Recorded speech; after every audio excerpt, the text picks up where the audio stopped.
Urethral structure, जैसा कि इसका नेम इंडिकेट कर रहा है कि यूरेथ्रा में होने वाला स्ट्रक्चर या सुकड़ाव यानी तंगी। चलिए इसको थोड़ा आसान शब्दों में समझने की कोशिश करते हैं। ये देखिए इमेज, इसमें यहाँ पेशाब की थैली यानी ब्लैडर या मसाने से लेकर यूरिन बाहर निकलने तक का जो रास्ता है इसे ही कहते हैं यूरेथ्रा।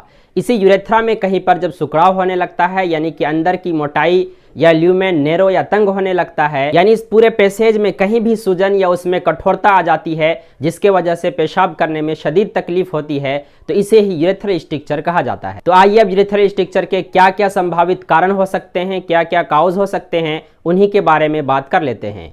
यूरेथ्रल स्ट्रक्चर का एक कारण हो सकता है दोस्तों ट्रॉमा।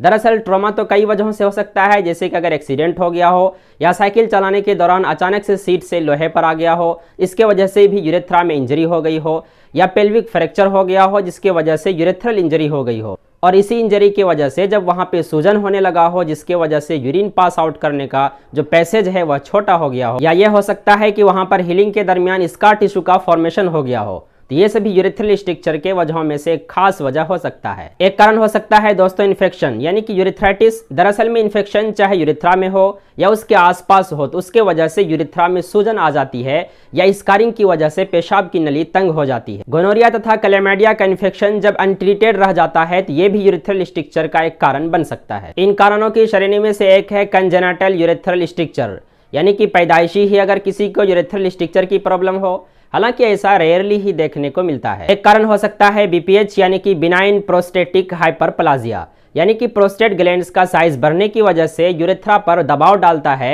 जिसके वजह से स्ट्रक्चर की समस्या आ जाती है। अगर आपने मेरा बिनाइन प्रोस्टेटिक हाइपरप्लाजिया वाला वीडियो नहीं देखा है तो डिस्क्रिप्शन में दिए गए लिंक पर क्लिक कर आप उस वीडियो को कंप्लीट वॉच कर सकते हैं। वापस आते हैं असल टॉपिक पर। एक कारण हो सकता है दोस्तों रिपीटेड कैथेटराइजेशन। बात दरअसल में यह है कि जब कोई मेजर सर्जरी होती है जिसमें कि मरीज को मूवमेंट करने से मना किया जाता है तो उस स्थिति में कैथेटर लगा दिया जाता है। तो कैथेटर लगाने की वजह से यूरेथ्रा में इंजरी होती है और उसके वजह से इन्फ्लेमेशन हो जाता है या इंजर्ड हिस्से में स्कारिंग होने लगती है, तो यही स्कारिंग या इन्फ्लेमेशन ही यूरेथ्रल स्ट्रक्चर का एक कारण बन जाता है। इसके अतिरिक्त प्रोस्टेट कैंसर या पेल्विक मैलिग्नेंसी के ट्रीटमेंट के पर्पज से जो रेडियोथेरेपी दी जाती है उसके वजह से भी यूरेथ्रल स्ट्रक्चर काउज हो सकता है। एक कारण हो सकता है यूरेथ्रल सर्जरी जिसमें कि यूरेथ्रा का इन्वॉल्वमेंट हो, जैसे कि किसी बच्चे में अगर हाइपोस्पैडियस की प्रॉब्लम है यानी कि यूरेथ्रा की ओपनिंग अपने नॉर्मल पोजीशन के अलावा नाभि के जस्ट नीचे हो जाता है, तो इसके रिकंस्ट्रक्शन के लिए जो सर्जरी की जाती है तो उसी सर्जरी की वजह से यूरेथ्रा में इंजरी हो सकता है और यह भी यूरेथ्रल स्ट्रक्चर का एक कारण बन सकता है। एक कारण होता है दोस्तों आइडियोपैथिक काउज, यानी कि जिसमें कारणों का कोई खास पता न चले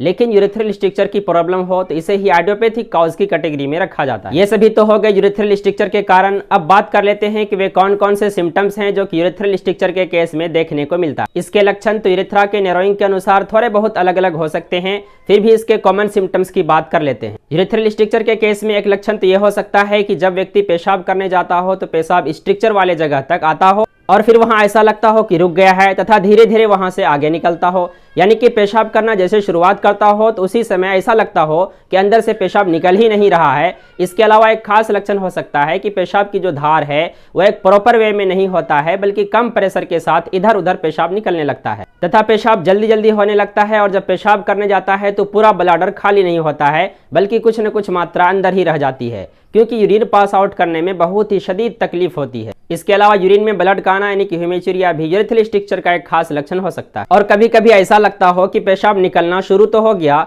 लेकिन फिर बीच में ही रुक जाए और फिर शुरू हो जाए। इसके अलावा फ्रीक्वेंट यूरिनेशन यानी कि बार बार पेशाब करने की इच्छा होना। ऐसा इसलिए होता है क्योंकि स्ट्रक्चर की वजह से यूरिन सही से पास आउट नहीं हो पाता है जिसके वजह से बार बार पेशाब करने की इच्छा होती है। पेशाब करते समय दर्द तथा जलन का एहसास होना भी यूरेथ्रल स्ट्रक्चर के कारणों में से एक कारण हो सकता है। दोस्तों यूरेथ्रल स्ट्रक्चर की वजह से यूरिन इनकंटिनेंसी यानी कि अपनी इच्छा के बिना ही यूरिन का पास आउट होना भी इसका एक खास लक्षण हो सकता है। ये सभी तो हो गए यूरेथ्रल स्ट्रक्चर के सिम्टम्स। हाँ, तो एक बात याद रहे कि जो यूरेथ्रल स्ट्रक्चर के सिम्टम्स है ना वो और भी कुछ बीमारियों के सिम्टम्स हो सकते हैं, जैसे कि यूटीआई यानी कि यूरिनरी ट्रैक्ट इन्फेक्शन और बीपीएच यानी कि बिनाइन प्रोस्टेटिक हाइपरप्लाजिया यानी प्रोस्टेट ग्लैंड के साइज का बढ़ जाना, या सिस्टाइटिस यानी कि यूरिनरी ब्लैडर इन्फेक्शन या ब्लैडर में और कोई भी प्रॉब्लम हो। इसलिए ये सभी लक्षण नजर आने पर बिना जांच किए खुद से मन में यह भय बना लेना कि कहीं मुझे यूरेथ्रल स्ट्रक्चर की प्रॉब्लम तो नहीं है, तो ये थिंकिंग गलत हो सकती है। बल्कि ये लक्षण नजर आने पर अपने नजदीकी किसी माहिरीन यूरोलॉजिस्ट से संपर्क करें। वो कंफर्मेशन के लिए यूरेथ्रोस्कोपी करेंगे, फिर इससे कंफर्म पता चलेगा कि सच्ची मुच्ची का यूरेथ्रल स्ट्रक्चर है भी या नहीं, या इसके अलावा कोई और प्रॉब्लम तो नहीं है।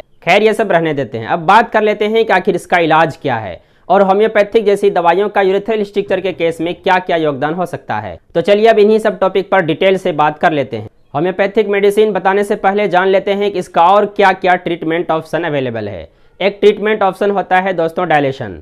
अगर यूरेथ्रल स्ट्रिक्चर अभी सीवियर नहीं हुआ हो तो बल्कि माइल्ड हो तो उस स्थिति में आपके यूरेथ्रा में एक पतली ट्यूब या डायलेटर डाला जाता है, जिसके जरिए स्ट्रिक्चर वाले जगह को डायलेट कर दिया जाता है, यानी कि फैला दिया जाता है। लेकिन ये एक ही बार में कंप्लीट हो जाए ऐसा कोई जरूरी नहीं है, बल्कि कुछ कुछ समय अंतराल पर इस प्रोसीजर को रिपीट करना पड़ सकता है। एक प्रोसीजर होता है दोस्तों यूरेथ्रोटोमी या DVIU, यानी कि डायरेक्ट विजुअल इंटरनल यूरेथ्रोटोमी। इसके शब्दावली की पेचीदगी को थोड़ा आसान शब्दों में अगर समझें तो इसमें एक ऐसा पतला ट्यूब डाला जाता है जिसमें कि कैमरा भी लगा होता है, जिसके जरिए बाहर से ही उसे मॉनिटर किया जाता है। और जब इस ट्यूब को यूरेथ्रा में डाला जाता है तो जहां पे स्ट्रिक्चर या नैरोइंग होती है वहीं पे एक छोटा सा कट के जरिए जब उस तंग एरिया को ओपन किया जाता है तो वहां पे स्ट्रिक्चर की परेशानी दूर हो जाती है। और अगर स्ट्रिक्चर बहुत ही कॉम्प्लेक्स हो जाए तो उसके इलाज के लिए वहां पर एक स्टेंट डाल दिया जाता है जो कि उसे फैलाए रखता है और उसके रास्ते को ओपन रखता है। इसके अलावा इलाज का एक तरीका यह भी होता है कि स्ट्रिक्चर वाले जगह को काट कर हटा दिया जाता है और फिर दोनों सिरों को आपस में जोड़ दिया जाता है। ये पूरा प्रोसेस यूरोलॉजिस्ट के द्वारा अंजाम दिया जाता है। इस पूरे प्रक्रिया को यूरेथ्रोप्लास्टी बोला जाता है। एक प्रोसेस होता है दोस्तों बकल म्यूकोसा यूरेथ्रोप्लास्टी।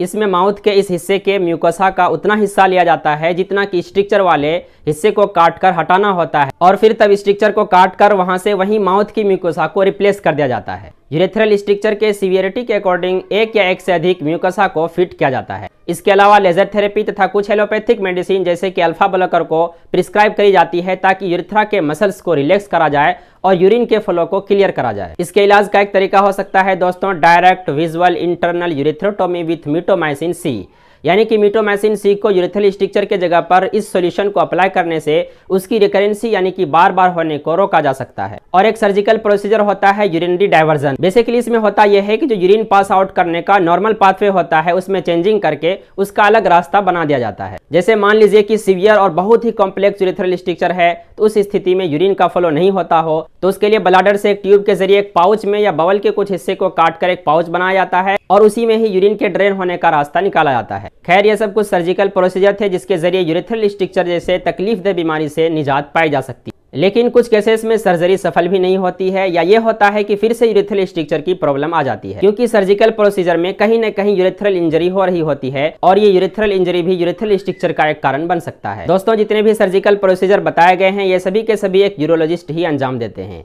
इसलिए अगर आप यूरेथ्रल स्ट्रिक्चर के लिए सर्जरी के बारे में प्लान कर रहे हैं तो एक माहिरीन यूरोलॉजिस्ट से कंसल्ट करें। वही आपके अनुसार सारे इन्वेस्टिगेशन करने के बाद आपके लिए सर्जिकल प्रोसीजर के बारे में बेहतर राय देंगे। दोस्तों हम तो कोई यूरोलॉजिस्ट नहीं है बल्कि एक होम्योपैथिक फिजिशियन है, इसलिए हम आपको बताएंगे कि वे कौन कौन सी होम्योपैथिक मेडिसिन है जिसके जरिए यूरेथ्रल स्ट्रिक्चर को तथा यूरेथ्रल स्ट्रिक्चर की रिकरेंसी, यानी कि अगर आप एक बार यूरेथ्रल स्ट्रिक्चर के लिए सर्जरी करा चुके हैं फिर से यूरेथ्रल स्ट्रिक्चर की परेशानी आ गई है तो उसकी रिकरेंसी को कैसे खत्म किया जाए, उसके लिए कौन कौन सी होम्योपैथिक मेडिसिन अवेलेबल है, इन्हीं सभी के बारे में डिटेल से बात करेंगे। दोस्तों यूरेथ्रल स्ट्रिक्चर के केस को मैनेज करने के लिए होम्योपैथिक मेडिसिन की श्रेणी में से जो पहली मेडिसिन आती है वो है क्लेमाइटिस इरेक्टा। यह यूरेथ्रल स्ट्रिक्चर के केस में तब प्रयोग में लाई जाती है जबकि यूरेथ्रा में या यूरेथ्रल स्ट्रिक्चर की जगह टिंगलिंग सेंसेशन हो, यानी कि ऐसा लगता हो कि वहां पे कुछ चुभ रहा है। इसको महसूस तो आप तब भी कर सकते हैं जबकि एक ही पोजीशन में बहुत देर तक आप बैठ गए हों और जब आप फिर वहां से उठते हो तो कैसे चुनचुनाहट, झंझनाहट या सरसराहट का एहसास होता है। अगर वैसा ही एहसास यूरेथ्रा में हो तथा पेशाब की धार यानी यूरिन का जो फ्लो है एक निश्चित पथ में न होकर